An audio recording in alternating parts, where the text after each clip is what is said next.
Hi guys, welcome to Minecraft. This is Flandin, and this time it's going to be a tutorial of one of my own creations. I wanted to do it multiplier or divider this time, but I couldn't because it takes such a long time to do pre-work. So I'm going to do my advanced control panel.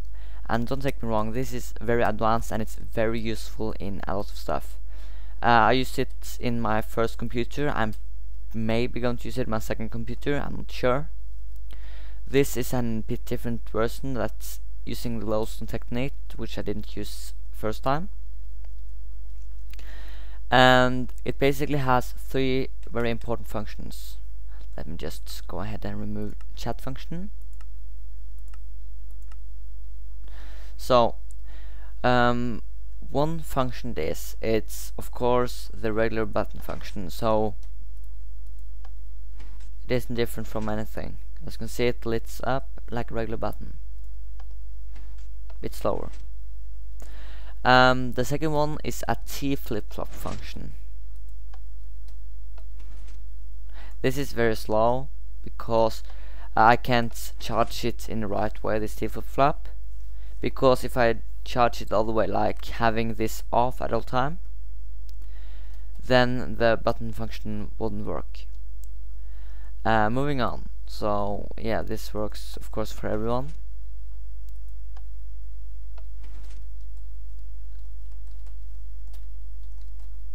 Yeah, this is very slow. Okay, so moving on. The next one is this in the bottom here. This goes wiring here, and I can't really show it here because I haven't built anything to show how it works. So I'm going to move on. So I see you in a few seconds. And we're back. So let me show this. Okay, here is the design for the floor, and I'm not sure exactly what this calls. It's in a way a multiplexer, but not serial. Like, it can't go binary, and it doesn't have an save or send button. It's basically, it starts instant of itself. So every time we give it a short pulse, as you saw, it was a short pulse T flip-flop over there. So when I'm getting short pulse, yeah, let me try this again. For each one to the right, it adds on one short tick pulse. This is a binary counter which uses one short pulse to count. So this will add one. Let me do a reset.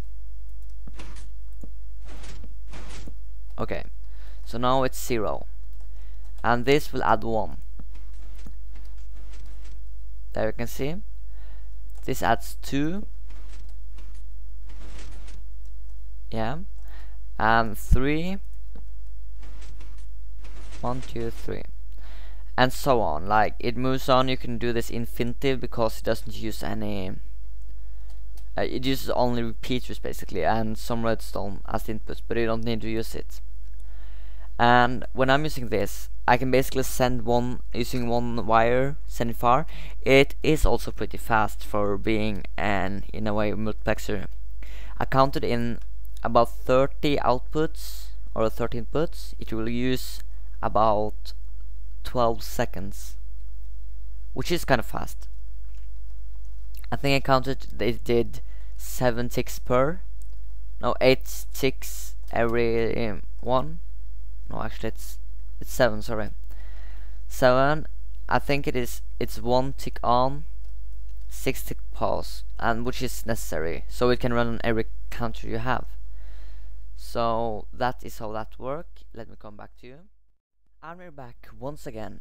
So that is how that works, and it also has one more function which is necessary for many people, and since it uses a T flip-flop, it's not very handy. So I actually invented with a fully reset for it, and so yeah, it's also very fast, which is important. And if you want, you can add another multiplexer on the end here, just so you can make it very advanced.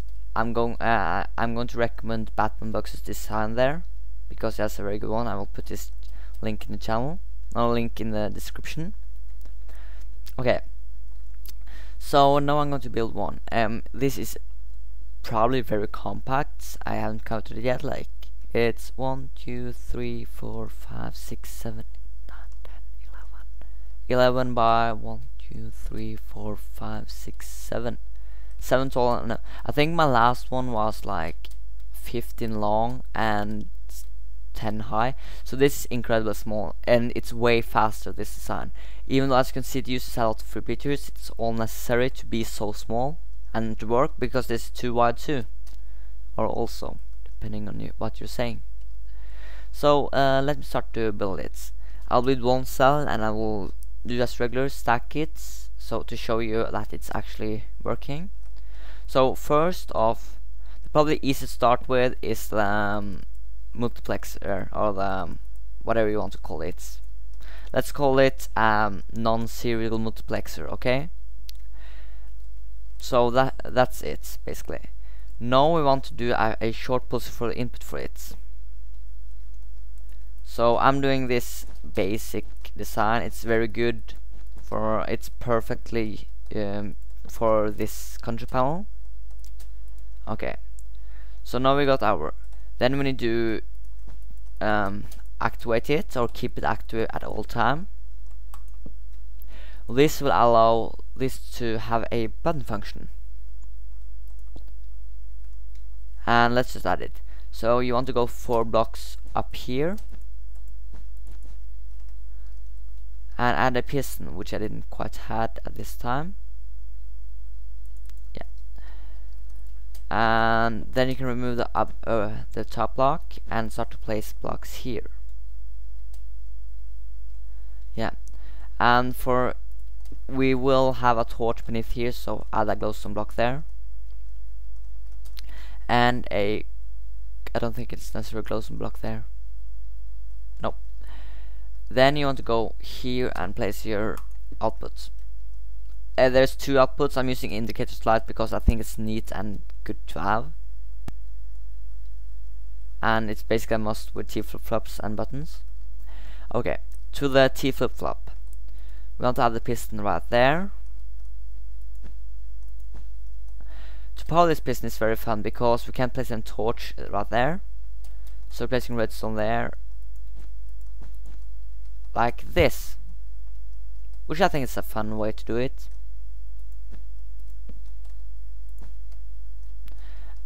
Here is the output basically. This block is the output block, but we want two more things. We have basically the thing now. We want to able to reset it. We basically need an AND gate since it's a T flip-flop. So let's do this right here. I think I can do like this. Okay. Right now I need a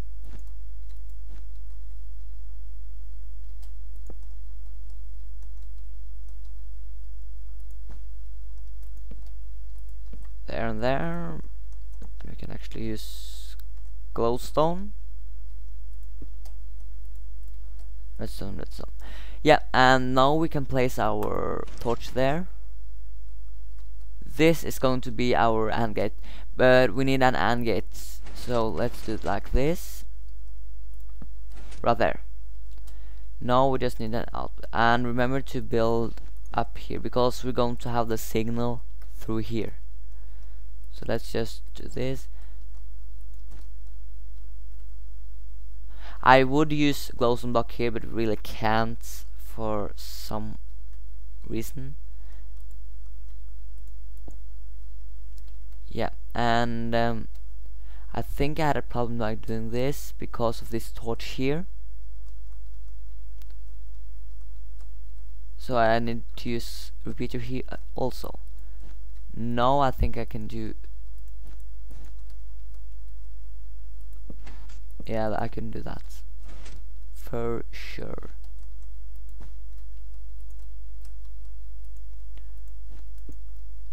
And last here, let me see. Right now it's off, so I need to invert this signal somewhere. Haven't quite found the right place to do it, so I'm just going to improvise slightly and do like this.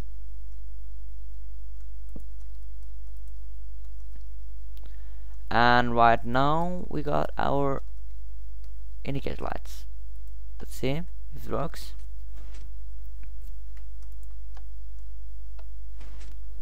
Excellent. And now let's test the reset. It's here. Perfect. And now let's do the button function. Oh, yeah. Just going to drag it the signal a bit further. Now we need, I can actually just use some torch. Let's test it. Perfect. And now it works. Excellent. I just felt like saying that. Yeah, and now I will use Wallet to show you that it's perfectly stackable. As you can see, this is actually a bit different design. It's slightly smaller too, I would guess. Actually just as big, but it's faster actually, which is good. Okay, so let me activate chat again and use some wallets. Dun dun dun. And I'm usually doing stack 3. I feel like that's good for testing. Chat remove. Okay, and now we can test it. Just going to fill it out a bit. I'm also doing this thing here because it looks better, so I can have straight flat wall. You can probably have walkway here if you want. It's better. Does this work? By the way, when you're doing the button function, let me drag that one here. It should still work, like you can still do this while these are on. So we could say that this has the functions and these are the inputs. It works like that. You can actually also, by removing the piston or just removing the block, you actually deactivate the button function, so some function can always have the function, or you could place the block there and remove the piston, and then you will always have a button function, which you fast can change. So, and when you are doing the button here, it will basically just reset it, and then it will act like a button. Right now I'm just going to test the reset for it. It's very important to do everything correctly because I don't want to learn something wrong. Perfect. So that was most of that today, guys. I hope you enjoyed the video. Please give me ideas if you really want me to make a tutorial for something, and see you later.